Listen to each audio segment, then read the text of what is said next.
Assalamualaikum warahmatullahi wabarakatuh. Kami dari kelompok 3 ingin mempresentasikan materi bab 10 yaitu sistem pemecahan masalah. Perkenalkan, saya Wiwi Tribegati Soab. Saya Vinandisa Fitri. Saya Deskidana Bemba. Saya Intan Beadri. Saya Nuni Oktanti. Sistem pengolahan data suatu perusahaan biasanya terdiri dari payroll dan inventory. Semakin berkembang suatu perusahaan, dengan berkembangnya komputer sebagai suatu alat, aplikasi data processing juga ikut berkembang. Pertama, berkembanglah sistem informasi manajemen. Selanjutnya, penghalusannya dikenal dengan decision support system. Sekarang penggunaan komputer telah berkembang luas. Salah satunya adalah digunakan untuk perbaikan komunikasi informasi atau office automation. Yang lain bertujuan penduplikasian alasan kemanusiaan, yakni artificial intelligence dan bagiannya expert system. Sistem pengambilan keputusan atau decision support system. Sistem pengambilan keputusan atau decision support system. Sistem informasi manajemen tidak selalu menyediakan informasi sebagaimana yang dibutuhkan seorang manajer. Hal ini terjadi karena SIM ditunjukkan kepada masalah yang dihadapi secara keseluruhan suatu organisasi atau oleh suatu unit di dalam organisasi. Sistem informasi manajemen tidak dirancang menyediakan dukungan pada setiap manajer. Untuk mendukung kebutuhan setiap manajer, inilah konsep DSS ini dikembangkan. Kerangka Gorey dan Scott Morton. Asal mula dari konsep DSS ditulis oleh G. Anthony Gorey dan Michael S. Scott Morton dari Massachusetts Institute of Technology dalam jurnal profesional tahun 1971. Di dalam artikel yang ditulis memuat grid yang menampilkan aplikasi komputer menurut derajat struktur dari masalah yang dipecahkan dan tingkatan manajemen yang didukung. Pada prinsipnya, Gorey dan Scott Morton mencoba membedakan aplikasi komputer yang telah banyak berkembang dan yang belum. Kalau semua variabel yang melingkupi masalah diketahui dan kalau dapat diukur secara kuantitatif, masalah tersebut terstruktur. Beberapa masalah bisnis betul-betul terstruktur dan beberapa lagi betul-betul tidak terstruktur. Sebagian besar diantaranya bersifat semi-struktur, di mana beberapa variabel diketahui dan dapat dikuantifikasikan, dan sebagian lagi tidak. Tingkatan manajemen. Dari bagian tersebut, setiap aplikasi di atas garis putus-putus sekarang dikembangkan di berbagai perusahaan, disebut struktur decision system atau SDS. SDS ditunjukkan pada masalah-masalah yang lebih struktural yang dihadapi oleh seluruh level aplikasi di bawah garis putus-putus merupakan masalah yang kurang terstruktur. Oleh karenanya sudah diimplementasikan pemecahan masalah semi-struktur seperti yang disebut DSS. Jadi DSS merupakan sistem berbasis komputer yang digunakan oleh manajer tertentu atau sekelompok manajer dari suatu tingkatan organisasi dalam pembuatan keputusan dari masalah-masalah yang bersifat semi-struktural. DSS menghasilkan output yang bersifat periodik atau laporan khusus atau hasil dari simulasi matematika. Antara MIS dengan DSS ada perbedaan, namun sulit diidentifikasi. Secara umum, perbedaan tersebut dapat digambarkan sebagai berikut. Kriteria yang pertama, fokus dukungan pada SIM, organisasi, dan pada DSS perorangan. Yang kedua, tipe dukungan pada SIM tidak langsung dan pada DSS langsung. Yang ketiga, fase pemecahan masalah yang didukung. Pada SIM, identifikasi masalah, pemahaman masalah, dan tindak lanjutnya. Pada DSS, semua. Yang keempat, tipe masalah yang didukung pada SIM semua, namun pada DSS hanya semi-struktur. Kriteria yang kelima, penekanan pada SIM yaitu informasi dan pada DSS adalah keputusan. Secara umum, DSS memuat pengolah informasi komputer, database, dan pustaka software. Ada dua komentar berkenaan dengan dukungan terhadap langkah-langkah dalam pemecahan masalah, yaitu yang pertama, semua langkah tidak didukung pada tingkatan yang sama atau identifikasi dan pemahaman masalah dapat dukungan. Yang kedua, setiap media informasi lebih cocok untuk mendukung langkah tertentu daripada lainnya.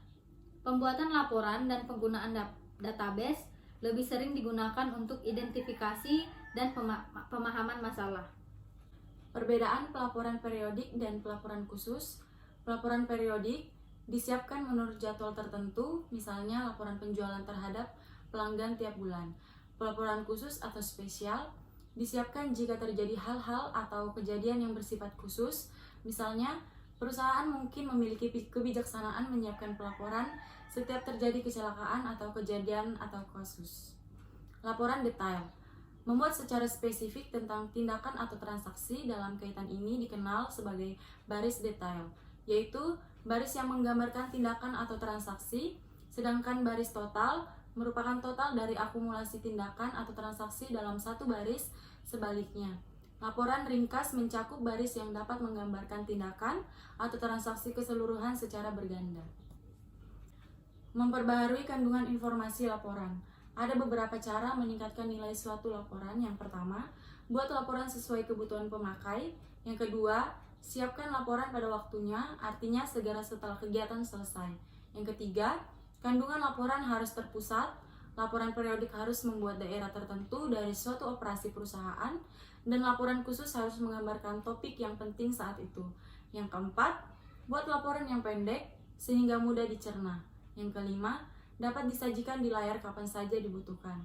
Yang keenam, buat laporan mudah dibaca dan dipahami. Yang terakhir, inkorporasi masalah manajemen pengecualian dalam laporan. Catatan, manajemen pengecualian atau manajemen by exception adalah suatu manajemen di mana manajer hanya berkonsentrasi pada hal-hal yang tidak jalan sesuai rencana. Permodelan matematika, suatu model menggambarkan suatu perusahaan. Perusahaan tersebut merupakan entity. Kalau model menggambarkan fluktuasi cadangan perusahaan, maka fluktuasi cadangan merupakan entity. Tipe-tipe model. Yang pertama, model naratif, menggambarkan entity menggunakan lisan atau tulisan. Yang kedua, model fisikal, untuk menggambarkan kompleks entity dengan 3 dimensi, misalnya miniatur, boneka, mobil-mobilan. Yang ketiga, model grafik, menggambarkan dalam bentuk diagram dalam 2 dimensi, misalnya chart, grafik, flowchart, diagram, arus data. Yang terakhir, model matematika, model dengan pendekatan formula matematika, profit sama dengan revenue dikurang cost. Tipe-tipe model matematika, yang pertama statis atau dinamik, yaitu tidak menggunakan variabel waktu, sedangkan dinamik dengan memasukkan waktu sebagai salah satu variabel. Yang kedua, optimasi atau suboptimisasi, yaitu model yang memberikan solusi terbaik di antara alternatif yang ada. Model suboptimisasi memberikan kesempatan kepada manajer untuk memasukkan sekumpulan keputusan dan model akan meramalkan keluarannya. Yang ketiga, probabilistik atau deterministik, yaitu model yang mengikutkan peluang probabilitas, sedangkan model deterministik tidak mengikutkan peluang. Office automation atau otomatisasi perkantoran diarahkan untuk meningkatkan produktivitas ketika diterapkan sebagai alat pemecah masalah dan memampukan manajer berkomunikasi dengan yang lain sewaktu memecahkan masalah. Otomatisasi di dalam pabrik. Yang pertama, penggunaan mesin untuk menampilkan tugas fisik yang biasanya dilakukan oleh manusia. Yang kedua, pertama kali penggunaan otomatisasi dalam pabrik. Yang ketiga, pada akhir tahun 1950-an berhasil dibuat mesin produksi sehingga bisa dikendalikan oleh kertas berulang. Dan yang terakhir, aplikasinya disebut numerical control atau disebut dengan pengendalian numerik. Office automation, yaitu bertujuan memfasilitasi seluruh tipe komunikasi baik oral maupun tertulis. Office automation biasanya digunakan oleh orang-orang yang kerja di kantor, karena di kantor mencakup dari manajer tingkat atas sampai tingkat rendah, termasuk yang terlibat dalam persediaan di ruang toko. Maka penggunaan office automation sangat luas. 4 kategori penggunaan office automation. Yang pertama, pegawai clerk, membantu tugas-tugas sekretaris antara lain mengoperasikan mesin fotokopi, mengumpulkan dokumen, filing, dan mengirim surat. Manajer memiliki tugas koordinasi dalam suatu organisasi atau perusahaan, mulai dari perencanaan, pelaksanaan, dan pengendalian untuk mencapai suatu tujuan. profesional yang tidak mengatur orang lain tetapi memberikan kontribusi keahlian khusus yang membedakannya dengan sekretaris atau pegawai clerk. Sekretaris yang ditunjuk mendukung knowledge workers dalam berbagai aktivitas antara lain menggantikan korespondensi, menjawab telepon, dan mengatur jadwal acara. Tujuan otomatisasi perkantoran.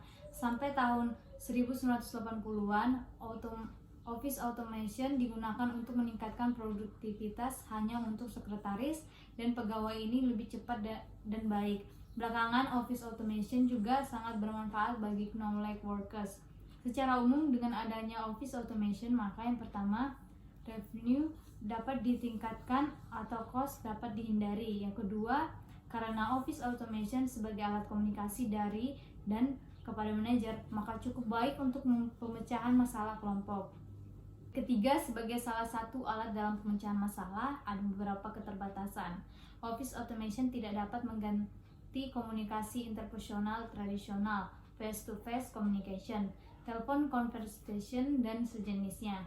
Jadi, Office Automation memiliki tujuan sebagai suplemen komunikasi interpersonal tradisional. Dan yang terakhir, aplikasi Office Automation. Macam-macam aplikasi Office Automation terdiri dari word processing, electronic mail, voicemail, electronic rendering, audio conferencing, video conferencing, one-way video and one-way video and two-way video and audio, computer conferencing, voicemail transmission, dan yang terakhir video text. Sekian dari kelompok kami, kurang lebihnya kami mohon maaf. Terima kasih.